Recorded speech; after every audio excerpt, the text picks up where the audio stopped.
मां भारती को प्रणाम करता हूं और आप सभी लोगों को मकर संक्रांति की बहुत सारी शुभकामनाएं देते हुए आप सबके इस गुरु माता पिता को प्रणाम करता हूं। बच्चों, आपको ढेर सारा लाड प्यार और सभी लोगों को सुबह के राम राम।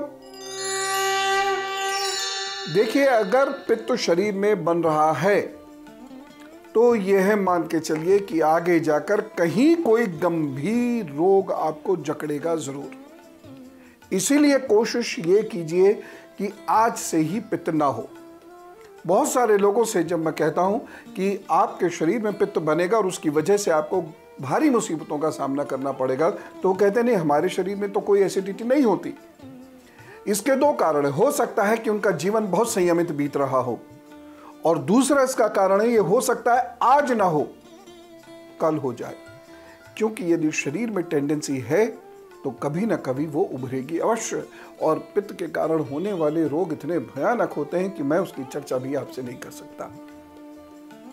आज ही इसे रोकेंगे, हाथ से पता लगाएंगे कि यदि हाथ में वह निशान है तो कभी ना कहीं पित्त की समस्याएं होंगी ही होंगी।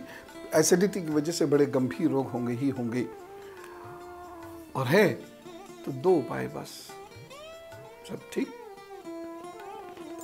ये रेखा देख लीजिए, ये जो रेखा है यहां पर ये मोटी मोटी हो रही है यहाँ, या इस तरीके से ये चेन इसमें बनने लग जाती हैं ये या ऐसे ये गाढ़ी बुरबुरी हो रही है और कालापन इस पे आ रहा है।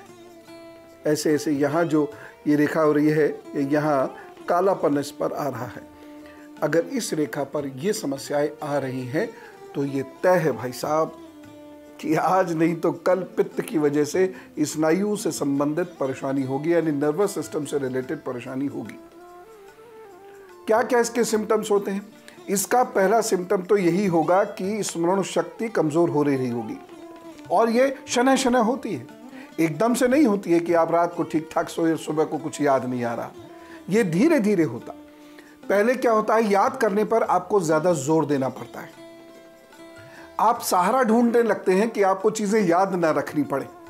जैसे हर चीज को मोबाइल में करके रखेंगे, हर चीज को कहीं हाथ पर लिख के रखेंगे। ये रोज होगा, हर वक्त होगा, और जैसे ही वो चीज आपके सामने नहीं है आपको याद नहीं आएंगी चीजें, आप भूल जाएंगे। दूसरी चीज इसमें क्या होती है, जब कोई दूसरा बोल रहा होता है और आपके लिए कोई खास बात हो रही होती है तो आप में एकदम एंग्जाइटी बढ़ जाती है, हैं ऐसे करके। और बाद में क्या होता है, जब कोई व्यक्ति पूरा बोल चुका होता है तो हम लोगों का आजकल एक बहुत प्रिय वर्ड है, वो बोलते हैं हम, क्या हैं?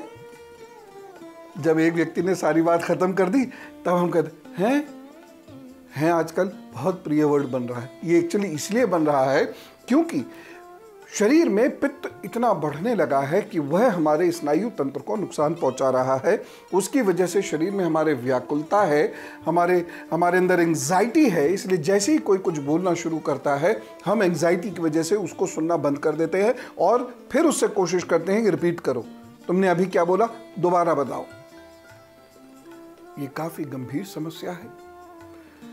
होता क्या है, जो मैंने अभी आपको रेखाएं दिखाई, इस टाइप से यहाँ पर काला है या चेन नुमा रेखाएं इस प्रकार से आ रही हैं, तो ऐसे व्यक्तियों के न्यूरॉन्स वह कमज़ोर होते चले जाते हैं, जिसका सीधे उनकी मेमोरी पर बुरा असर पड़ता है। और न केवल मेमोरी पर बुरा असर पड़ता है बल्कि उन्हें गुस्सा बहुत आना शुरू होता है, क्योंकि उनका कोई भी विकार वह कंट्रोल नहीं कर पाते। कहीं ये भी देखा जाता है कि ऐसे लोगों में काम विकार बहुत ज़्यादा होने लगता है, जिसकी वजह से वह अपना काम खराब करते चले जाते हैं। कहीं कहीं ये देखा जाता है कि ऐसे लोगों के अंदर लालच और निंदाएं बहुत करने की टेंडेंसी डेवलप होती है, और इस वजह से वह अपने दिमाग का ग्लूकोज ख़त्म करते चले जाते हैं। अब मैं आपको एक रेखा और दिखाता हूँ, और इससे आपकी समझ में आएगा कि आपके हाथ पैर में दर्द आखिर क्यों है, क्यों हड्डियां आपकी सूज जाती हैं, और किन लोगों को बहुत ध्यान रखना होगा। ख़ास तौर से वो लोग जो कंप्यूटर पे टाइपिंग बहुत करते हैं, इस बात को ध्यान से सुन लीजिएगा, ज़रा ध्यान से देखिए साहब। यदि आपका हाथ ये वाला हिस्सा इस वाले हिस्से से बड़ा है, यानी उंगलियां हथेली के मुकाबले छोटी हैं या हथेली के बराबर हैं। दूसरी चीज़, यदि आपके हथेली का जो स्किन का रंग है वह थोड़ा सा खुश्क सा है, खुश्की दिखाई देती है और सॉफ्टनेस नहीं है, आपके हाथ पर सॉफ्टनेस नहीं है, और ये वाली जो रेखा है ये लास्ट में 2-3 भागों में बट जाती है, और ये वाली जो रेखा इस पे इस प्रकार से कट्स के निशान है।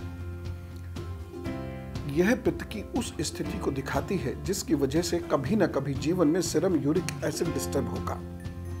सीरम यूरिक एसिड डिस्टर्ब होता है तो आप जानते ही हैं क्या क्या परेशानी होती है। हाथ पैरों में दर्द होना, बोन जॉइंट्स का सूज जाना, सूजने के बाद उसका काम करना रुक जाना, एसएसी का यानी फ्लूइड का वह कम होते चले जाना। इसकी वजह से कितना दर्द और कष्ट होता है जानते हैं। उसके तो आसानी से पेन को ख़त्म करने वाली दवाएं भी नहीं है, और लंबे समय तक पेन किलर खाने से किडनी पर जो बुरा प्रभाव पड़ता है वो तो सब लोग जानते ही, यानी नरक ये यातना। इसको कैसे कंट्रोल करेंगे? सिंपल, अगर ये 2 लाइनें हैं तो जो मैंने बताया वो होगा, गीता है ये होगा। इसको कंट्रोल करने के लिए वाटर डिसिप्लिन सबसे इंपॉर्टेंट है, यानी खाने से 1 घंटा पहले और 1 घंटे बाद तक पानी को हाथ मत लगाइए। शरीर यदि गर्म है तो पानी मत पीजिए, यानी कहीं से चलकर भाग कर आ रहे हैं तो पानी बिल्कुल मत पीजिए। जरा सा मीठा खा लीजिए, भले ही अगर मीठा सूट करता है तो, और नहीं तो चुपचाप बैठ जाइए। समय पर भोजन कीजिए, देर रात भोजन नहीं कीजिए। और जिन लोगों को पित्त बहुत होता है उनके लिए मैं विशेष रूप से ये निवेदन कर रहा हूं कि जैसे ही सूर्य मंथर हो, यानी जैसे ही अस्ताचल की ओर सूर्य जावे वैसे ही भोजन कर लीजिए। सूर्य के डूबने के ज़्यादा से ज़्यादा 1 घंटे के अंदर अंदर भोजन कर लीजिए। बहुत देर से आप भोजन करेंगे तो आपको पित्त की समस्या कभी ख़त्म नहीं होगी। कच्चा प्याज, कच्चा टमाटर, खीरा, दूध से बनी हुई चीज़ों का अधिक सेवन ख़त्म। दाल भी पतली लेना शुरू कर दीजिएगा। नहीं तो उन लोगों से ज़रा पूछिए जिनके हड्डियों में सूजन की वजह से, सीधे सीधे कहूँ तो गठिया आर्थराइटिस की वजह से जिन लोगों को पीड़ा होती है वो कितनी भयंकर होती है, और ये हाथ में रेखाएं हैं तो बचना बहुत मुश्किल होगा। मैं आपको अब वो संकेत आपके हाथ पर दिखा रहा हूँ जो आपको पीड़ा दे सकते हैं, और यदि आपने आज उन संकेतों से सबक नहीं लिया तो ये आपको नुकसान काफ़ी दे देंगे। उससे ज़्यादा क्या कहूँ, ये संकेत देख लीजिए। अगर ये आपके नाखूनों के नीचे ये जो गांठें होती हैं ना, ये यहाँ पर इस तरह से चिटे जाँव करती हैं, ये अगर वहाँ पे कालापन आता है, या फिर आप हाथ को अब अंदर से देखिए, इस स्थान पर, ये वाला स्थान है, इस स्थान पर यदि कुछ हल्के काले धब्बे आपको दिखाई देते हैं, या उंगली के यहाँ पर इस जगह पर आपको हल्के काले धब्बे या गाढ़ी गाढ़ी लाइनें दिखाई देती हैं, तो पता है क्या हो सकता है? एसिड की वजह से गैलब्लैडर में स्टोन हो जाएगा पहले तो, या पेट में दर्द रहा करेगा। और अगर आपने सिगरेट, शराब, मांसाहार, गरिष्ठ भोजन इसका सेवन जारी रखा तो ये कोलाइटिस देगी। यहाँ पे पीड़ा होगी, रिब्स के ठीक नीचे और नाभि से लगभग 4 उंगल ऊपर पीड़ा होगी, दर्द होगा, और जब ये दर्द उठेगा ना तो भयंकर दर्द।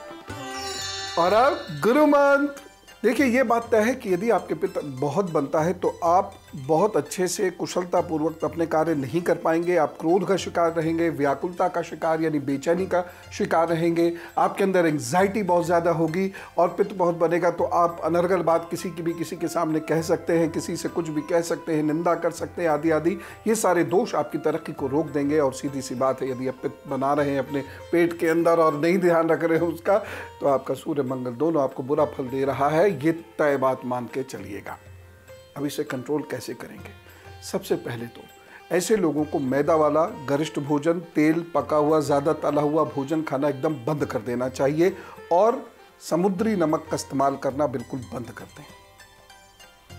रात में 1 बड़ी चम्मच त्रिफला शहद के साथ, और शहद नहीं ले सकते तो गुड़ के साथ लेकर सो जाया करें।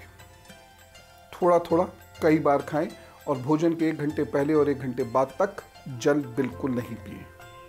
और साथ ही साथ पेट के 4 उंगल चारों तरफ आप नारियल तेल की मालिश कर लिया कीजिए। और यदि संभव हो सके तो कुछ प्राणायाम कर लिया कीजिए, जिसमें कपालभाति या अग्निसार क्रिया सबसे महत्वपूर्ण है। पेट में पित्त नहीं होना चाहिए, और पेरेंट्स से भी मेरी रिक्वेस्ट है कि बच्चों के पेट में पित्त ना रहने दें, इससे उनकी पढ़ाई में बाधाएं उत्पन्न होंगी। चलो, और आप खूब खुश रहिए, खूब खुश रखिए, शांत रहिए, शांति मिलेगी। राम राम, नमस्कार।